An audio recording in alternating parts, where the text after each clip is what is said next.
안녕하십니까. 김종국 박사입니다. 오늘 경산학회에서 경산 남양주의 그 삼국통일 역할과 정체성이라는 제목으로 이 세미나를 갖게 된 데 대해서 정말 개인적으로는 감회가 제가 큽니다. 왜냐하면 이 남양주의 소재지에서 제가 1999년도부터 2년간 제26대 암양 명장으로 재임했습니다. 그러면서 저는 나름대로 경산의 암양 병력유죠. 그때는 군사훈련장이라고 했습니다. 사적 제118호인데 거기에 대해서 나름대로 제가 최선을 다해서 가꾸기도 하고 또 그 부정리 앞에 있는 마이지에 대해서 어떻게 정화하면 될 것인가 하는 것을 많은 고민을 했습니다. 그래서 더 뜻깊은 그런 자리에 제가 섰다는 마음에서 책임감은 아주 무겁습니다. 잘 아시는 바와 같이 경산의 이 병영의적은 언제부터 축성이 되어 있는가 하는 것은 확실한 기록이 없습니다. 그래서 우리가 삼국 유사 김유신조를 근거로 해서 신라의 과문인 대야성이 서기 640년에 백제에 의해서 함락이 되었습니다. 그로부터 642년, 2년 후인 642년에 당시 압도국이 소재했던 그 자리가 암양주라는 이름으로 성도명왕이 명명하면서 김유신 장군으로 하여금 군주로 명했습니다.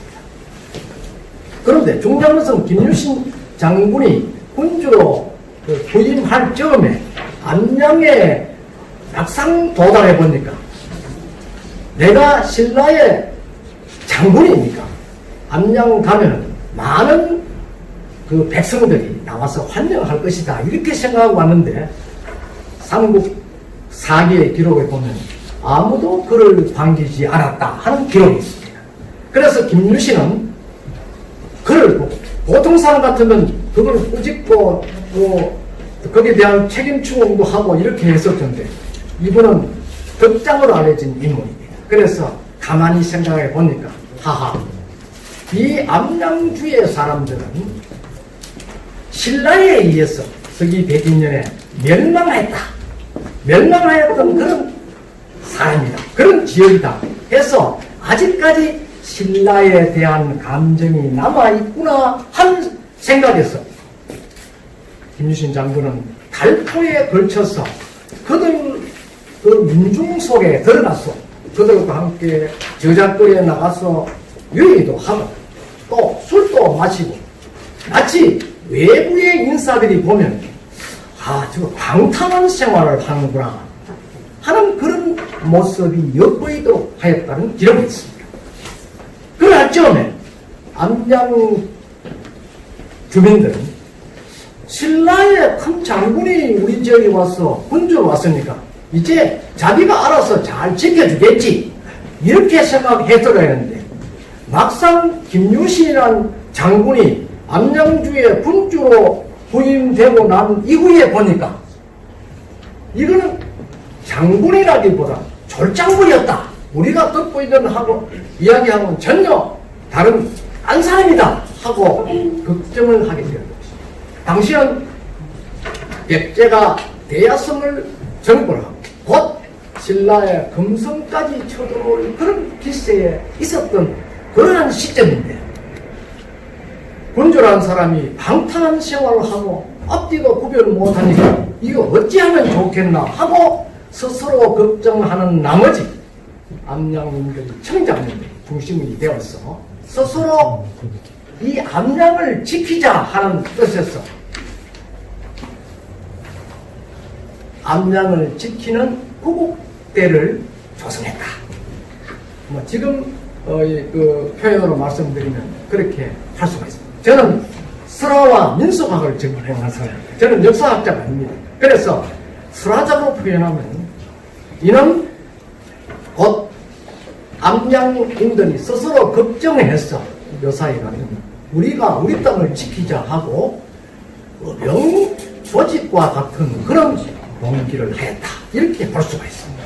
이를 보고 김유신 장군은 이미 자기의 그 계획대로 모든 게 이루어졌다. 그래서 바로 선덕 여왕에게 뛰어가서 이제 암양주에서 대야성을 탈환할 여력이 생겼다. 그러니까 왕께서 윤을 하시면 그들을 나의 군사로 만들어서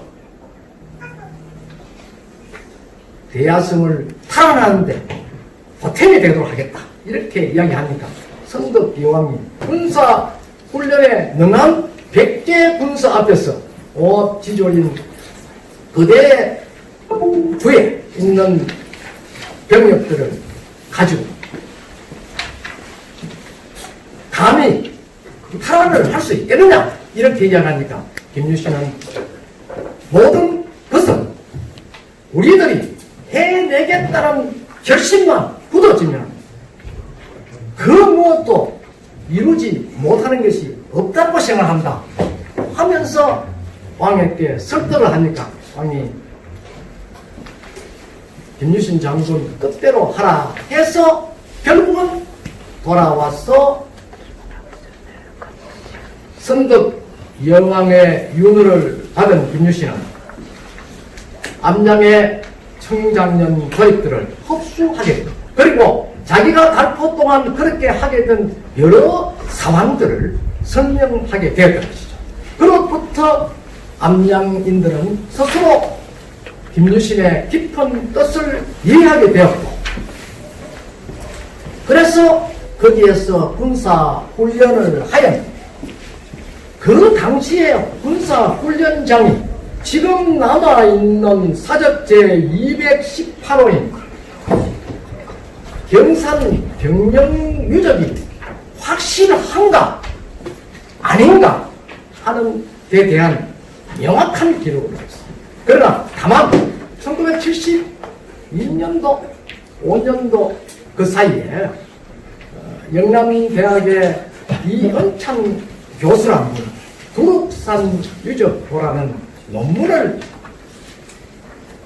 발표하면서 그것은 원의 형태로 되어 있고 세 곳 모두가 4,300평 정도로 기산기하에 조성된 것으로 보아서 김유신 장군이 이곳에 군주로 와서 암양에 있는 주병들을 징집해서 거기서 훈련하였던 훈련장일 가능성이 높다 하고 이를 학계에 보고한 적이 있습니다. 그로부터 이 김유신 장군 훈련장 71년도에 사적제 218호로 지정된 그 일대 유적은 여러 학자들 간에 의견이 많습니다. 이것이 과연 641년, 다시 말하면 선덕이왕 11년에 군주로 부임받은 김유신이 지역민들을 동원해서 훈련장으로 조성한 것이 맞느냐? 아니면 본래 압도국 시대부터 그 구릉에 토성 같은 것이 있었는데 그 토성을 정지하고 조금 발전시키고 또 충무를 지휘고 충무를 조성해서 군사 훈련을 만들었을 가능성에 대해서 많은 학설이 나오기도 하였습니다. 그때 직무된 군사가 얼마냐? 그 직무된 군사들은 모두 암양 사람인가?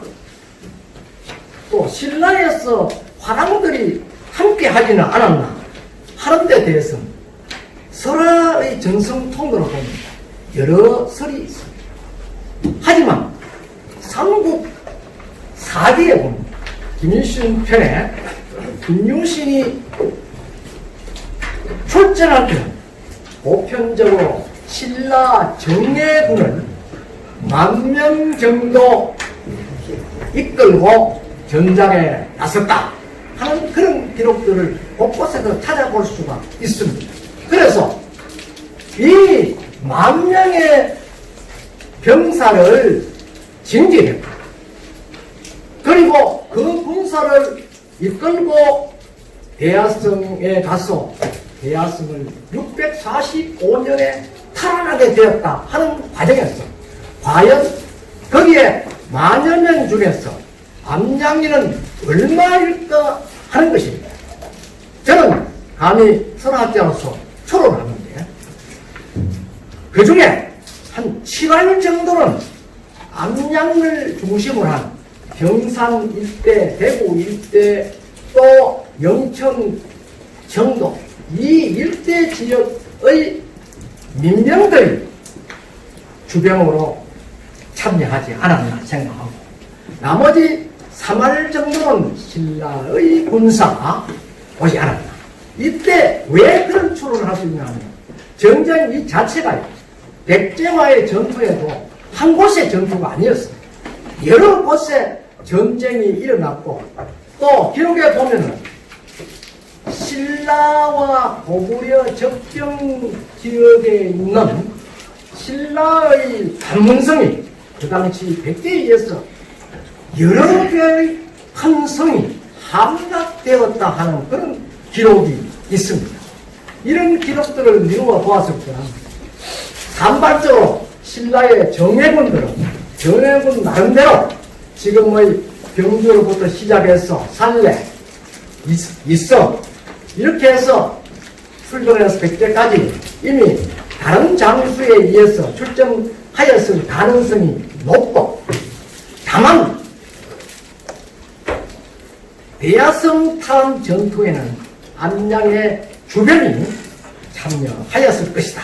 그렇다면 그 제가 추정하는 7활 정도의 병력 수가 어떻게 짧은 기간 동안 훈련을 해서 대야성 탈환의 승리를 이끌 수 있었나 하는 것이죠. 중요한 것은요, 645년에 대야성은 탈환되었고, 훗날 661년에 백제는 신라에 의해서 정복이 되고 말았습니다. 그리고 다시 고구려를 정벌해서 삼국통일을 이뤘다는 것이죠. 그 삼국통일의 근간을 이루었던 정신적 단초가 바로 암양주다, 저는 감히 그렇게 생각합니다. 그런데 최근에 와서 경상북도가 3대 문화품 사업을 조성하면서 그 중에 신화랑 풍무 벡터 사업을 추진했는데, 거기에 대상으로 경주와 영천시, 청도군, 경산시가 각각 대상으로 선정되었다는 것이죠.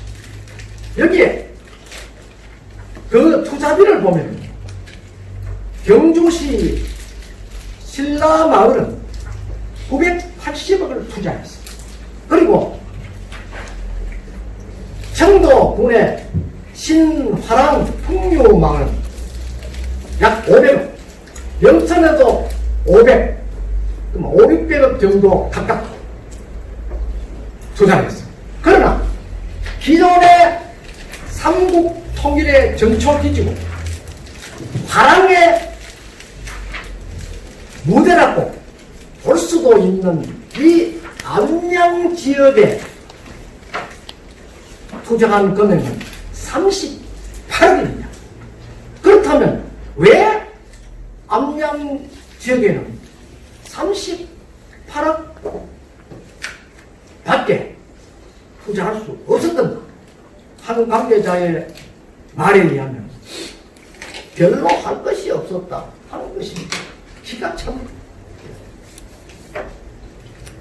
두 개, 세 개의 지역에 아무것도 없는 것은 바로 세팅타운처럼 설화를 근거로 해서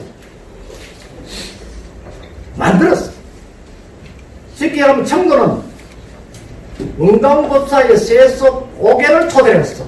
화랑 정신을 일깨워서 후대의 상교육장을 만든다 하는 그런 명목으로 조성을 했고, 영천은 김유신 장군과 들어보 신라 군사 백제 고구려로 진출할 때 머물렀던 곳입니다. 그리고 한 또 주장 얘기합니다. 삼국유사에 나오는 김유신의 선언을 응용해서 팔공산에서 삼신을 만나서 김유신이 목숨을 구했다. 그 팔공산이 곧 영천이다 하는 데서 그것을 모티브로 해서 거기에 영천시 금호 한 들판에 세팀타운 형식으로 새로운 유적을 조성했어. 그런데 경사는 무엇입니까? 마일지 일부 부배 난간을 만들고 또 김화상을 만들고 기존의 유적을 일부 잔디 보식하고 정비하는 데 그쳤습니다. 왜 이래야 할까요? 수많은 암양주의 주민들이 외로운 넋으로 모두 목숨을 잃었습니다. 그 목숨을 잃은 고문들을 위로하고 추선하는 입장에서도 그 마이지 또 경장 일대에 추모 공간을 조성해야 한다. 서로에 의하면 암양부적 이 지명 자체도 여인네들이 남편을 적진에 내보낸다 해서 제약이 붙자 나아갈 적자를 썼다 합니다. 그래서 이런 것을 또 미뤄보고 그 앞에 부적 일이 일대에 보면 암양면 부적에 거주하는 박순규라는 분입니다. 당시 제가 체험할 때는 2006년도입니다. 그때 한 80쯤 되시는 어른인데 그때 당시에 내가 자랄 때 해방 직전만 해도 이 일대는 북창집, 소담집이 많이 있었다. 왜? 여기에 훈련하던 주변들이 고구려의 전투에 참여했기 때문에 부모들 모두 그 집에 살면서 북적을 보고 절을 하고 아들 무사비화를 버렸다 하는 그런 설화가 있습니다. 그런데 그것을 왜 추모 공간으로 만들 구상을 하지 못했나?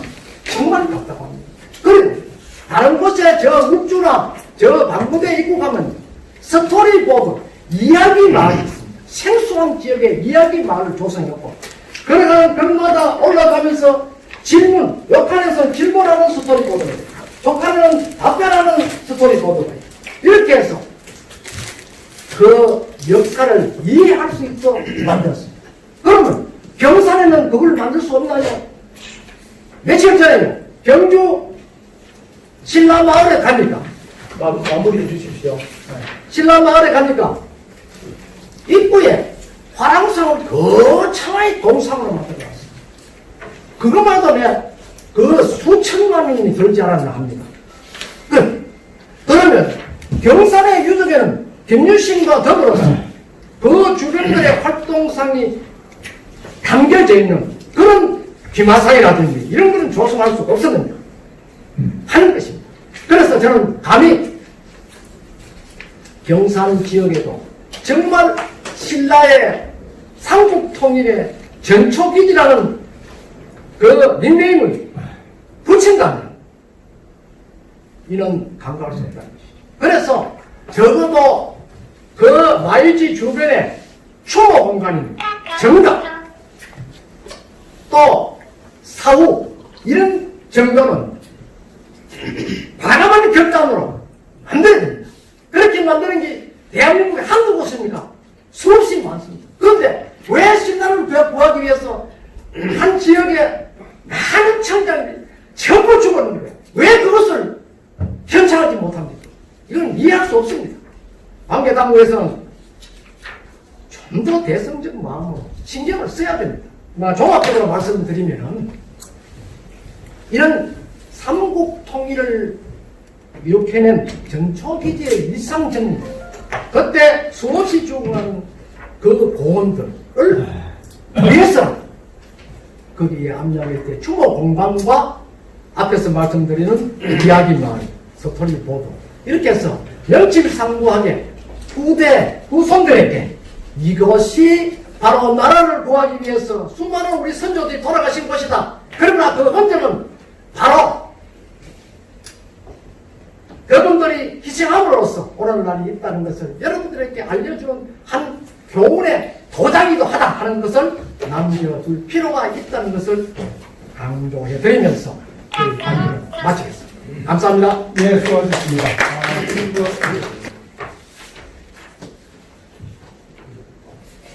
그 경산의 병영 부족과 관련해서 마이지라든가 암양 그 병영유저, 내리 병영유저, 선월인 병영유저를 그 기반으로 하는 그런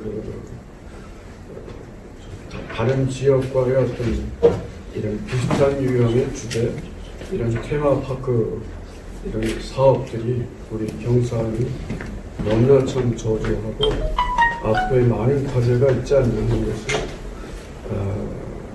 어떤 설화적 측면이라든가 여러 가지를 그 기반으로 해서 말씀해 주셨습니다. 특히 그 대안으로서 이야기 공원이랄까 그 설화 테마파크 같은 것을 좀 더 우리가 선제적으로 하지는 못했지만 앞으로 좀 더 우리가 잘 그 창의력 있게 하면은 큰 하나의 역사문화 현장 사업이 암양국의 어떤 도성이었던 가장 중심이었던 이런 그 호국 애족의 이런 공간들을 잘 활용했으면 좋겠습니다. 안녕하십니까, 김정국입니다. 금년 들어서 이 경산학교 화두가 지금 정체성입니다. 오늘은 경산문화 정체성의 경산 삼국 통일 전초기지가 어떤 범주에 들어있는가 하는 것을 주제로 해서 제가 주어진 시간 20분 동안에 발표를 하도록 하겠습니다. 제 원고는 원래 PPT를 준비했는데 여기 나오지 않아서 부득이 재래식으로 책자를 통해서 하도록 하겠습니다. 첫 페이지 보면 기획, 취지 및 의도라는 것이 나오는데 여기 보면 역사 속의 암양주와 신라 삼국통일, 지금까지는 역사 속의 암양주라는 그런 존재가 사실 역사 전면에 나타나지 않았습니다. 않고 그저 경산의 그 관심 있는 몇몇 분들의 의견만 모아졌을 따름이지 현재 행정당국이나 그 밖에 또 위정자들은 전혀 이 분야에 대해서는 관심을 둔 적이 없습니다.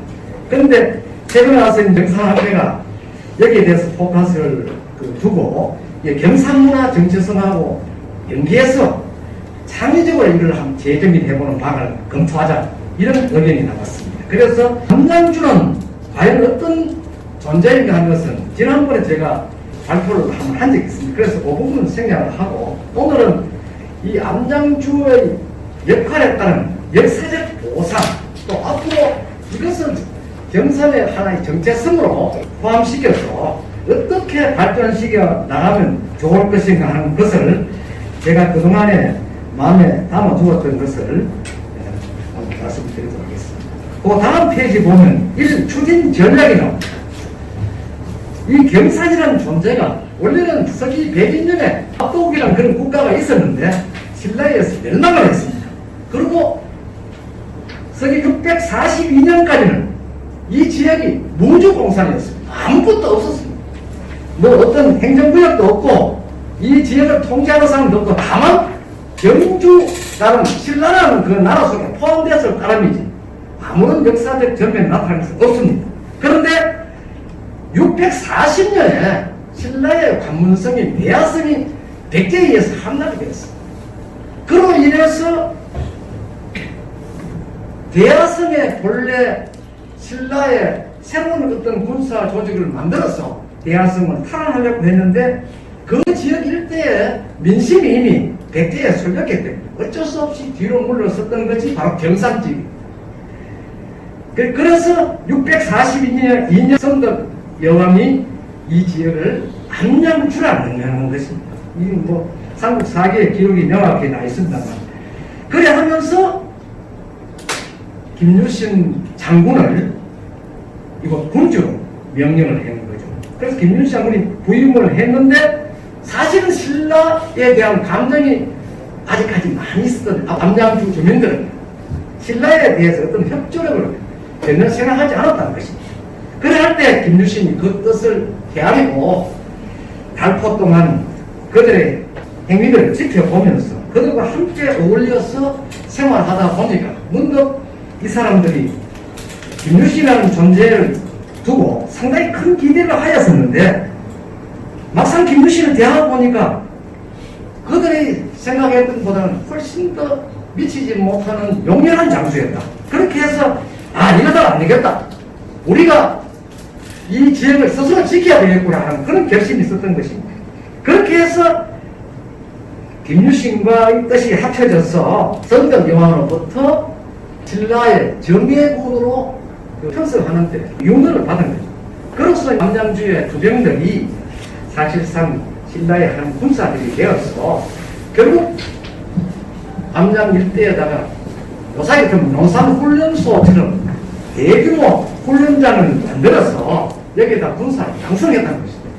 그렇게 해서 결국은 645년에 그들로 하여금 잃어버렸던 대야성을 다시 탈환할 수 있었다 하는 그런 기록이 삼국사기에 있습니다. 김유신은 그로부터 2년 후인 644년에 대장군으로 이곳 암양주에 와서 승진을 합니다. 그래 하면서 군주를 또 도독으로 이제 승차하게 됩니다. 그래서 결국은 645년에 대야성으로 가서 암양주에 훈련시켰던 주병들을 이끌고 가서 신라의 정예군과 합쳐서 대야성을 탈환했다 하는 것입니다. 그러고는 656년에 이 지역이 암양주라는 것이 이제 결국은 대야성 쪽으로 치우치면서 병권 자체가 대야성 쪽으로 이관이 되었다. 이렇게 되어 있습니다. 그 이후에 656년에 결국은 김윤이라는 태종 무역왕의 둘째 아들이 총장으로 부임하죠. 그래서 장상성을 축조하고 또 암양인에 대한 예우를 하기 위해서 결국 태종 무역왕이 시급 300%를 하사했다 하는 그런 기록이 있습니다. 자, 그렇다면 경산의 병영유적 이 세 곳이 있는데 병영유적의 활용은 어떻게 되어 있는가? 병영유적 그 축성 자체가 비상비하로 되어 있습니다. 그런데 이 유적이 본래부터 있던 것을 약간 수리했느냐, 안 그러면 642년에 김유신이 오고 난 뒤에 새로 축성을 했나 하는 데에서 여러 의견이 있습니다. 이것은 기존에 토성 같은 것이 있었는데 그것을 정리해서 군사훈련장을 만들었다 하는 주장을 했습니다. 결국은 영대 이현창 교수께서 그러한 주장들이 국가로부터 인정을 받아서 이 일대가 사적 제218호로 지정되게 된 것이죠. 여섯 번째, 암양주병에 대한 겁니다. 암양주병이 결국 대야성을 탈환했다는 것이죠. 그 당시에 대야성의 이수 지역이 어디까지인가 하는 것을 알아보기 위해서 이런 문헌을 살펴본 결과 대야성의 그 관할구역 자체가 지금의 영천시, 청도군, 그 다음 대구 일부, 저 예천까지도 대야성 내에 포함되어 있었다 하는 그런 기록이 있습니다. 그래서 대야성이라는 관할한 지역 내에서 군사들을 직무해야 되는 것이죠. 그 군사들로 하여금 대야성에 출정을 했는데 결국은 신라의 한 2,000여 명의 병사와 함께 전체 대야성에 약 한 1만 정도의 군사가 되었다고 기록이 되어 있습니다. 그런 걸 미뤄보았을 때는 거의 한 80% 정도가 암양주에서 양성했던 주병들이었다. 이렇게 하는 것이죠. 그러니까 결국은 그렇게 해서 암양주의 청장년들이 나서서 대화성을 탈환하였는데 그 이후에 암양 주병에 대한 역사적 보상은 전혀 없었다는 것입니다. 그것을 지금 원하고자 하는 것이죠. 결국은 그들로 인해서 백제와의 전투에 승리를 하고 또 그 여력으로 고구려와의 전투에도 승리를 했다는 것이죠. 그렇다면 바로 경사는 삼국통일을 한 전초기지가 분명하다 이렇게 인정을 한다는 것입니다. 그러나 아까 장교수님 말씀처럼 지금 남북한의 관계라든지 또 중국과의 관계라든지 이런 걸 아주 폭넓게 봤을 때는 그 당시 삼국이 전부 한민족인데 굳이 삼국통일 전초기지에서 두 개 국가가 멸망하다 하는 그런 걸 내세울 필요가 있느냐. 김유신에 대해서만 좀 부각시키면 안 되겠나 하는 그런 일이 나왔는데 좋은 말씀입니다. 그러나 이 포커스가 뭐냐 하면 나를 위해서 스스로 구국 대열에 나서서 목숨을 초기와 같이 버렸던 그런 암양 주변에 대한 아무런 보상과 역사적인 애우도 없다는 것이죠. 거기에 대해서 우리는 뭐라고자 하는 것입니다. 그래서 이 암양주의 주병, 이 주병에 대해서 어떻게 하고 그들이 살아왔던 고장 경산을 어떠한 애용으로 역사 속에 기억되어야 할 것인가 하는 것을 우리가 고민하기 위해서 이런 주제라는 생각을 하고 있습니다. 그래서 잠깐 살펴보면은 김유신 군주는 앞에서 말씀드린 바와 같이 암양주와 관련해서 2년 후에 대장군이 되고 그 뒤에 해내가까이 되고 훗날에는 흥무대왕으로까지 추정이 됩니다. 그리고 전국적으로 민속에 대해서 저는 개인적으로 민속하겠습니다만 단호 쪽에는 대부분 90% 정도가 김유신 장군이 주신으로 되어 있습니다. 이거는 예를 들면 강경단호에도 주신이 김유신, 군의단호에도 주신이 김유신입니다.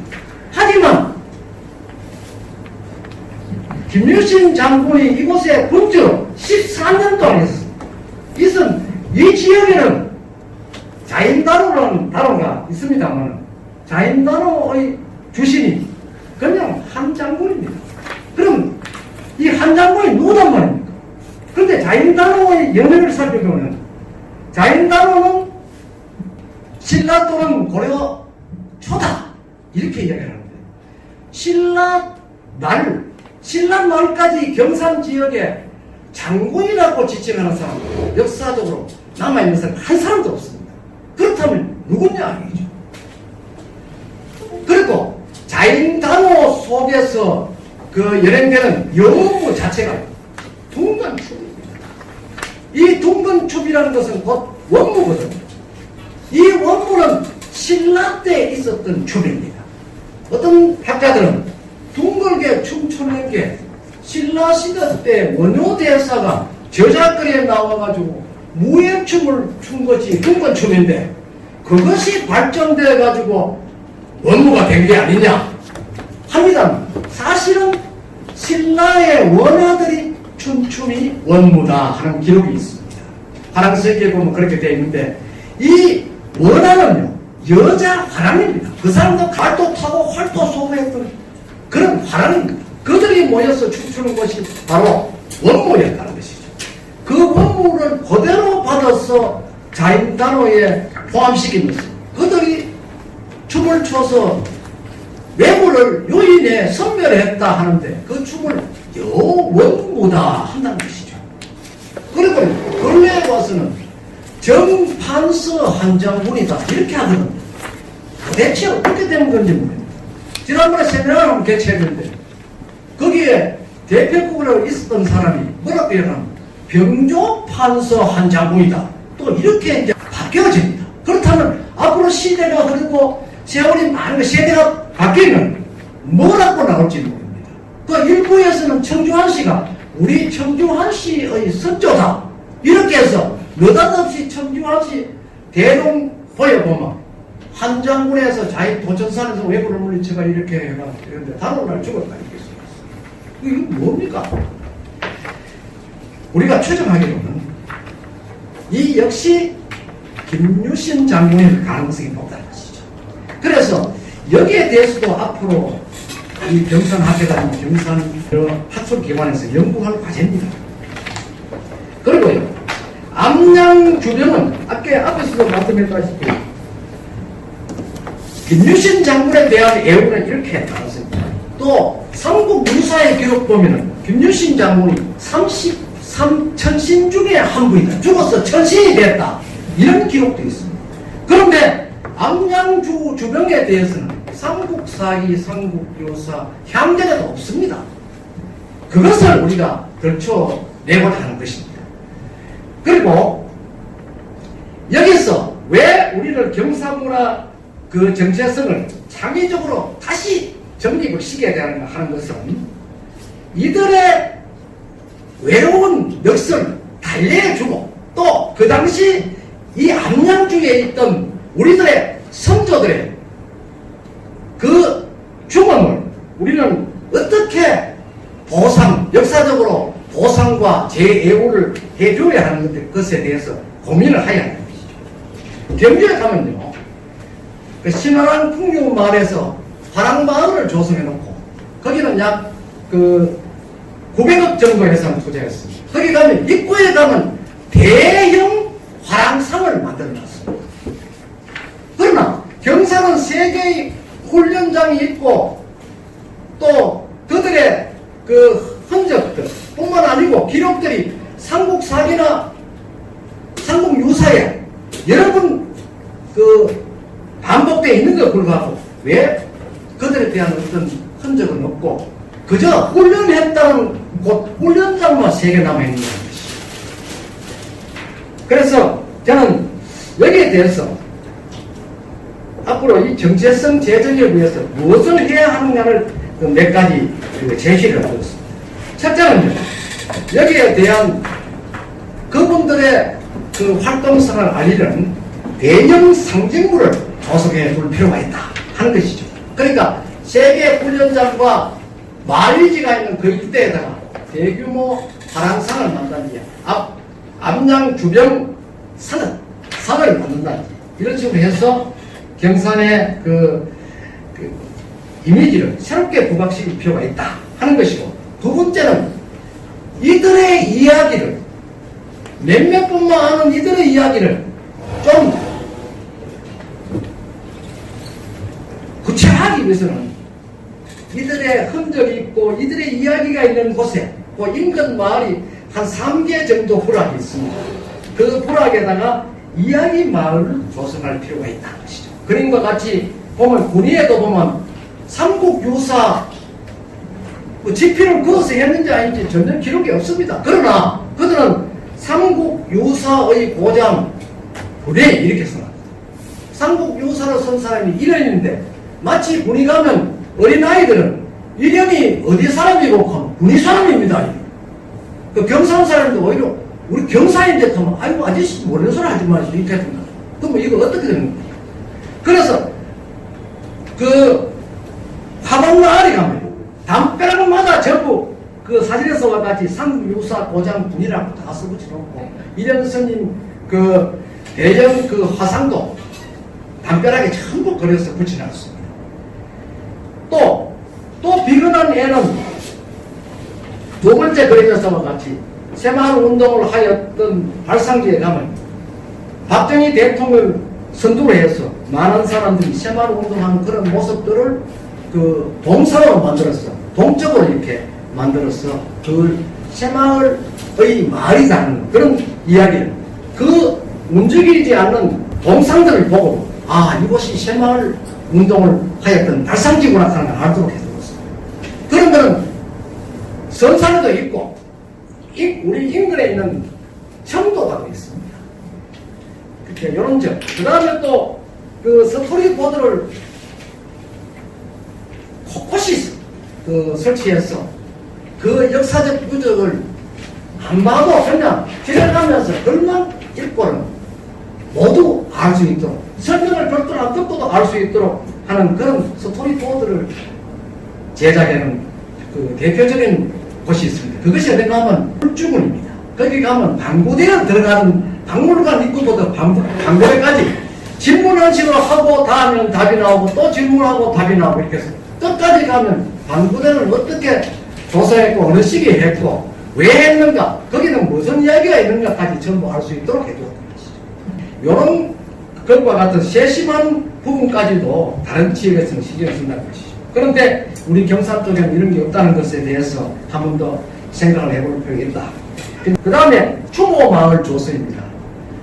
수많은 사람들이 신라를 위해서 전투하고 또 암장주를 지키기 위해서 목숨을 잃었습니다. 그렇지만 이분들을 위한 추모 공간이 전혀 없습니다. 그러니까 한 번도 돌아가시고는 추선을 받은 적이 한 번도 없다는 것이죠. 그래서 암양 그 마이주 주변에 한 마을을 선택해서 여기에다가 대규모 추모 공간을 만든다는 것입니다. 그러니까 사우도 만들고 그 다음에 그분을 기리는 동상도 설치하고 이렇게 해서 암양 주변들의 그 희생정신을 기릴 필요가 있다. 세 번째는 암양 지금 중심 도로가 전부 지금 8차선으로 확장되어 있습니다. 그 8차선의 가거리 교차선 중심에 대규모 기마 조형물을 설치하는 필요가 있다. 이것은 뭐 서울에 이순신 장군 동상을 세우고 또 세종대왕의 동상을 세운 것과 같이 여기도 암양 지역에는 사거리 큰 중심 도로에는 대규모 기마 조형물을 설치할 필요가 있다는 것이죠. 그리고 다섯 번째는 사실 경산의 지금 대표적인 지역 축제가 무엇이냐 하면 단오제입니다. 이것은 삼국통일 전초기지인 경산을 부각시킬 수 있는 지역 축제로 발전을 시켜야 된다는 것이죠. 그렇게 해서 경산 문화의 정체성을 중심축으로 개발해 볼 필요가 있다는 것입니다. 먼저 지역 이미지를 우상시키고 또 암양에서 일어났으니까 암양주의 날 또는 암양의 날을 선포할 필요가 있다는 것이죠. 암양 주변의 가장행위는 출정식 이런 것도 3개 훈련장 중에서 궁도 훈련장, 말타기 훈련장이 있으니까 말타기 및 궁도 경기대회라든지 이런 다수 종목을 선택해서 이것을 활성화시키는 방안도 검토를 해볼 필요가 있다는 것입니다. 그 다음 여섯 번째는 경산문화 정체성 중심축을 재정립하는 방안으로서 여러 가지가 있습니다만 이 중에 저는 앞서 말씀드렸던 암양 지역의 지역을 경산문화의 중심축으로 개발하는 필요성, 그 다음에는 앞에서 잠깐 논의했던 고려 공양왕의 왕비 숭비 노시 고향이 경산 중산도입니다. 그 옹산골에 간 곳이 있는데 그곳을 다시 현장시킨다. 거기에 가면 숭비 노시의 정조부 그 밑대 묘소가 다 있습니다. 그런데 이번에 제1합섬 그 일대에 택지로 조성하면서 그 묘 일대를 거의 훼손 다 시켜놨습니다. 이거에 대한 보안 대책도 마련해야 되고, 그 세 번째는 임남 창의에 대한 경산 어병들에 대한 대우입니다. 경산에 줄 잡아서 임진왜란이 발발했을 때 지역에 5,000여 명의 어병들이 창의에 나섰다 하는 기록이 3개 현의 어병 창의에 수록되어 있습니다. 그러나 여기에 대한 일평성 하나도 사실은 세워둔 것이 없습니다. 다만 하양 쪽에 가면 파르사 비익한 그 하나 쓰가 있습니다. 그 외에 자연지역에도 인간 창의한테 1,000여 명 이상이 나섰는데 그 대표가 최문명 어병입니다. 그분에 대한 어떤 기록은 자기들의 구소린 선한 실기 외에는 없습니다. 그분에 대해서 비서 하나 세우고 행정 하나 적어놓은 본 게 없습니다. 경산도 마찬가지입니다. 하양은 아까 파리사비 있지만 그렇고 하양에서 200여 명의 어군이 신령으로 가다가 용궁현감에 의해서 죽임을 당했다 하는 그런 기록이 정기록과 하양 창의 기록에 있습니다. 그러나 거기에 대한 어떤 조치도 전혀 없고 그저 그냥 그 전설처럼 이렇게 지나치고 있다는 것이죠. 그래서 여기에 대해서 어떤 대안이 없는가 하는 것이고, 그 다음에는 경산업성의 복원입니다. 그저께 제가 청도 업성을 찾아봤어요. 답사를 해봤어요. 지금 유튜브에 제가 올려놨는데, 청도 업성에 가면 엄청스러운 1800m에 달하는 성을 복원해 두었습니다. 임진왜란 이후에 전부 무너지는 것을 복원해 두었습니다.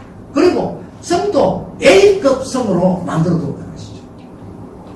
그때의 성돌로 그대로 옮기는요, 물론 일부는 있습니다만 대부분 새롭게 도로를 깎아서 만들었습니다.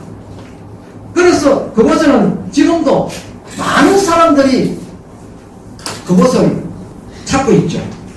그러니까 지역의 업성은 지역의 사람들이 얼마나 많은 향토 사람의 애정이 있는가 하는 것을 입증해주는 그런 장소입니다. 그래서 이 경산 업성도 경산의 하양, 자인 그 3개의 현이 있었지만 유일하게 경산 현만 업성이 있습니다. 업성의 길이는 1200척이다 하는 기록과 그 속에 무슨 건물이 있었다는 상세하게 기록이 되어 있습니다. 이것을 근거로 해서 전면적으로 다 보존할 수 없더라도 일부분 정도는 한 10m라도 성벽을 복원해서 앞에 안내문이나 설치해 두는 것이 바람직하다는 것이죠. 그 다음에 마지막으로 경산에는 그 수백 개에 달하는 고인돌 유적이 있습니다. 청도에 가면 이 업성 입구에 가면 고인돌 유적하면 돌 한 패에 모아가 멋들어지게 만들어 두었습니다. 그러나 경산에는 쟁광 일대에 한 100여 개가 있었는데 한 개도 없습니다. 경제정리하면서 전부 다 묻어버렸습니다. 지금 고죽 일대에 한 서너 개 정도 있고, 그 다음 그 미산 이리에 개인 집안에 한 7개 정도가 있습니다. 그런 것들도 현장을 조사해서 찾아낼 수 있는 건 찾아내서 경산이 선사시대 때부터 이 지역에 사람들이 살았다는 것을 분명하게 하는 그 하나의 증거물로 남겨두어야 할 필요가 있다는 것이죠. 그 다음 이렇게 우리가 하였을 때 얻어지는 건 무엇인가?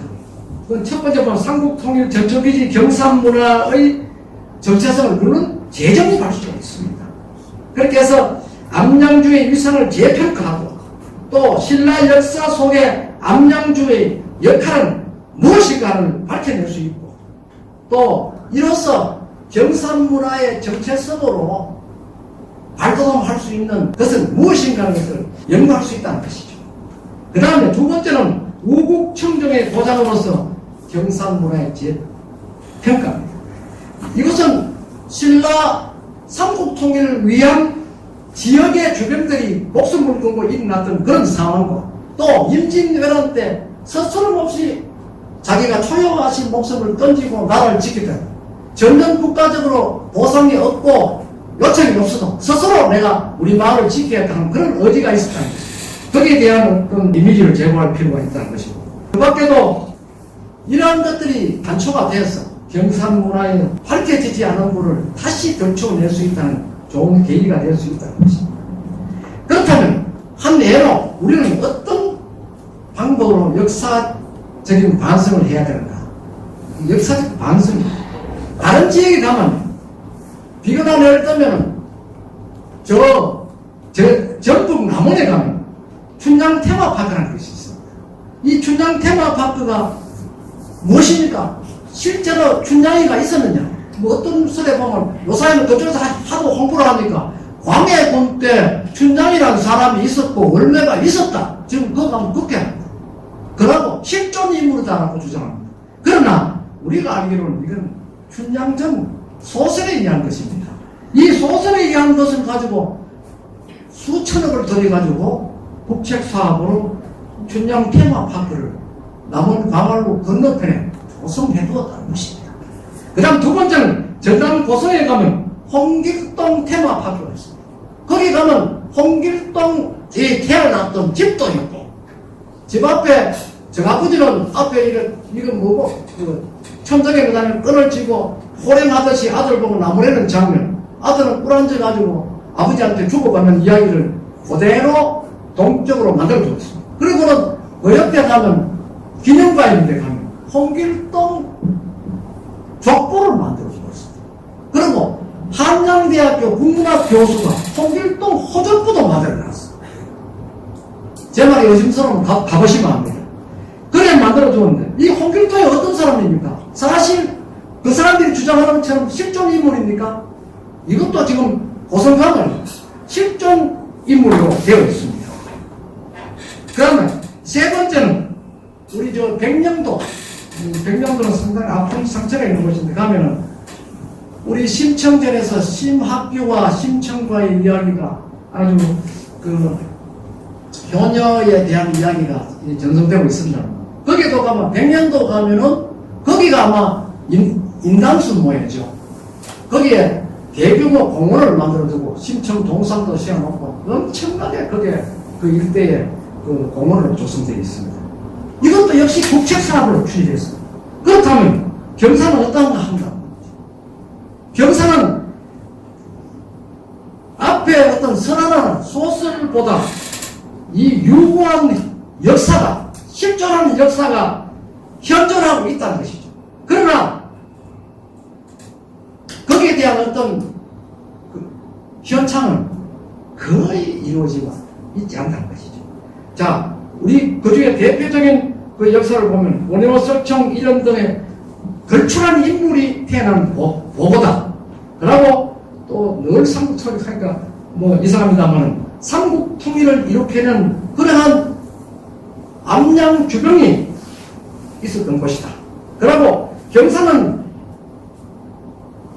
정영학을 왕으로부터 받은 효자 효부가 한 20여 명이 됩니다. 제가 한 5년 전에 경산시의 요청에 의해서 경산시의 효자 효부 그 각을 일제히 조사한 적이 있는데 그 조사에 의하면 충신 효자 효열부의 정여각이 20개 소정되어 있다. 그러니까 경산은 충격의 고장이다 이 것이죠. 그 다음에 인난창이 의병의 고장이고 또 고대의 유구한 역사가 살아 숨쉬고 있는 그런 고장이다. 첫째는 청동기 고인돌 유적이고 둘째는 경산도 안동에만 왕비가 나는 것이 아니고 경산도 왕비가 태어난 그런 고장이라는 것이죠. 이것을 그대로 간과할 수 없다는 것입니다.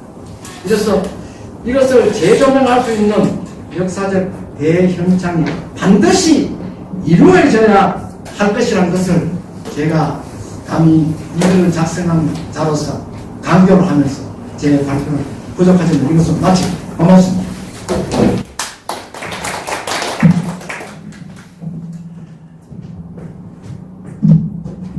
예, 수고 많았습니다.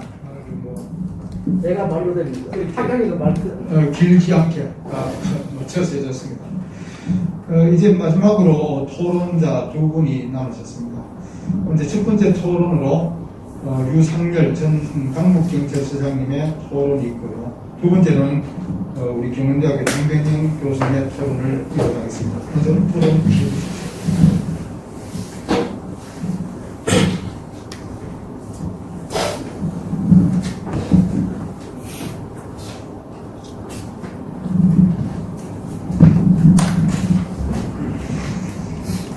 안녕하십니까.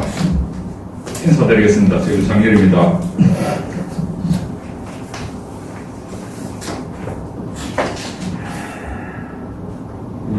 먼저 학문적 명성이 대단하신 우리 성규중 회장님과 여러 교수님들 앞에서 이런 토론에 참여하게 되어서 무한한 영광으로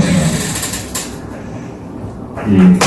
경산 지역의 역사, 문화, 정치, 환경 그런 다양한 분야를 연구하고 또 학생들에게, 지역인에게 경산을 바로 알리기 위해서 연구하시고 또 미래 발전 방향을 모색해서 제시하시는 왕성한 활동에 존경과 감사를 드립니다.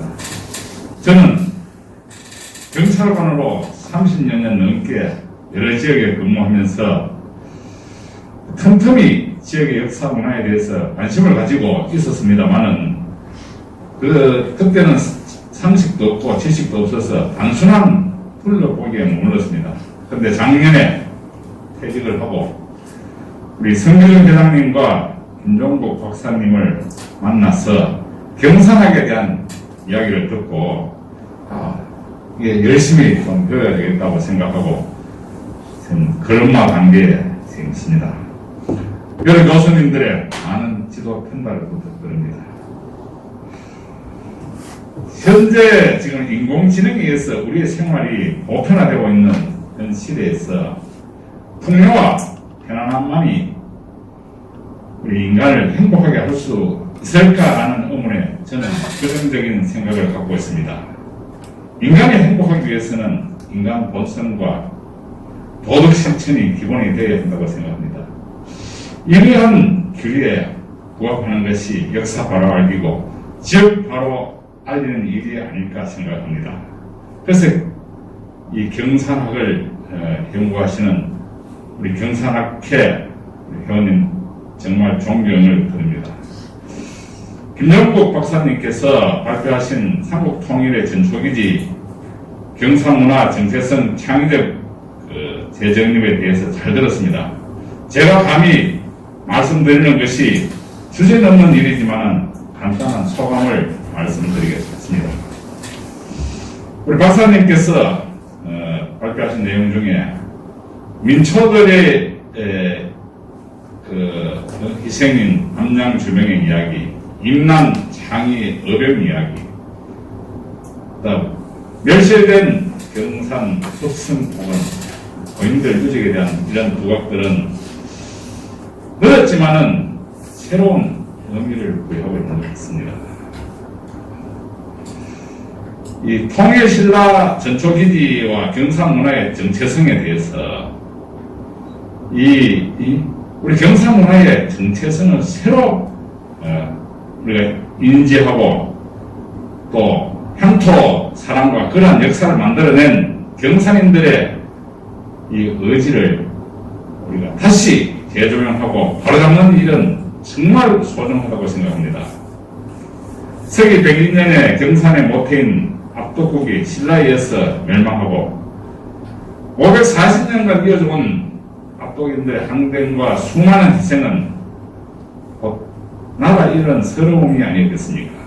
이런 항쟁 의지는 신라의 대야성 함락과 더불어 642년에 압독주라는 이름으로 역사에 다시 나타나게 되었고 이러한 세력이 곧 신라 삼국통일의 근간이 되었다고 생각합니다. 김종국 박사님의 발표와 같이 아무런 역사적 고생이 없었고 이런 물 문명용사들의 이 역할과 이 평가가 다시 한번 재조명되어야 된다고 생각합니다. 또 임진왜란 이 발표가 더불어 그야말로 우리 지역의 이 청장년들이 스스로 창의해서 우리가 외부로부터 이 땅을 지켜왔고 향토 사랑의 의지가 지금 남아있는 우리들의 가슴 속에 충효의 정신으로 남아있는 것이 아닌가 생각합니다. 이러한 우리가 삼국통일의 전초기지 경상문화 정체성 재정립이라는 주제가 지금 제안이 아주 적절한 제안이라고 생각합니다. 우리 경산은 삼성현과 더불어 임유신 군주와 암양 주영들의 또 임만 의병들의 정신을 이어받아서 경상이 역사 문화에 대한 새로운 인식을 가지는 그런 계기가 되고 더 그 중심에 우리 경산학회의 역할이 크게 왕성하시기를 부탁드리면서 이만 저의 소견을 마칠까 합니다. 감사합니다. 토론 잘 들었습니다. 이제 한 분 남았습니다. 우리 경운대학교 장병량 교수님 마지막 토론. 예.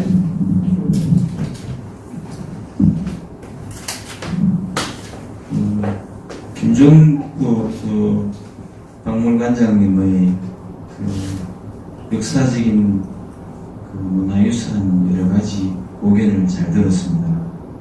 저는 마지막으로 저 나름대로 정체성의 제부 정립 방안에 대해서 두 가지를 한번 생각해 봤는데,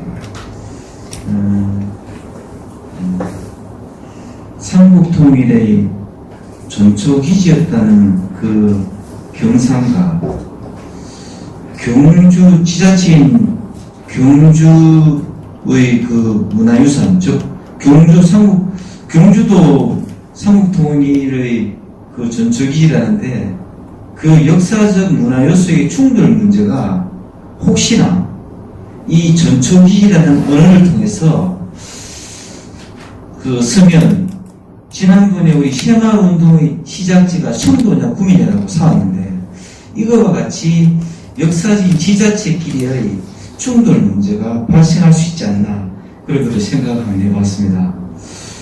그 다음 정체성 재정립 방안으로서는 그 내적 소속감과 외적 차별을 얻을 수 있는데 경산 지역 문화의 전체성은 그 내부적으로는 그 지역에 있던 소속감을 가져야 되며 외적으로는 특히 경주입니다. 경주와의 차별할 필요성이 있는데 그 경산 지역 문화의 정체성 정립을 위해서는 우리 삼국유사의 전초기지라는 삼국유사의 전초기지라는 그 말이 그 박사님한테 여쭤보니까 전초기지라는 그 언어는 삼국유사에 없답니다. 그 말을 역사적 고정 없이 함부로 써도 되느니 그런 의구심을 저는 또 가지게 되었습니다. 그걸 쓰게 된다면 우리 경산이 삼국통일의 전초기지인 그 병영유적의 역사문화적 가치를 재조명하고 경산의 문화적 유산을 발굴해서 특히 삼서면 역사공원과 긴밀히 관계를 가진 후에 시민과 연계하여 내적으로 우리 시민들의 소속감과 시민의 통합을 도모하기 위한 경상문화의 상징적인 가치를 찾아서 경상문화의 정체성을 다시 한번 재정립할 필요성이 있는 것이 아닌가. 재정립하는 데 있어서는 삼국통일의 전초기라는 요 구성 요소가 없기 때문에 조심스럽게 지자체인 경주와의 충돌 문제가 발생할 수 있지 않나 저는 그렇게도 생각해 봅니다. 그 다음 마지막으로 우리 시민과의 공감대 형성인데 이러한 일련의 과정을 통해서 경상 문화 정신을 다시 한번 확인하고 경상 문화의 정체성 강화와 확산을 통한 노력을 통해서 나아가야 할 것입니다.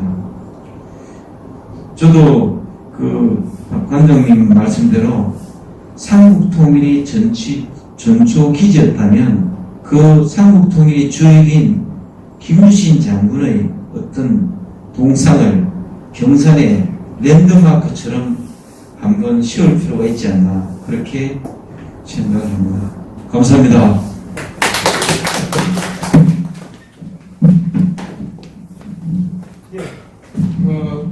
장병영 교수님의 그 마지막 토론을 오늘 그 2020년 경산 강좌 평가회 및 연구 세미나를 다 마치겠습니다.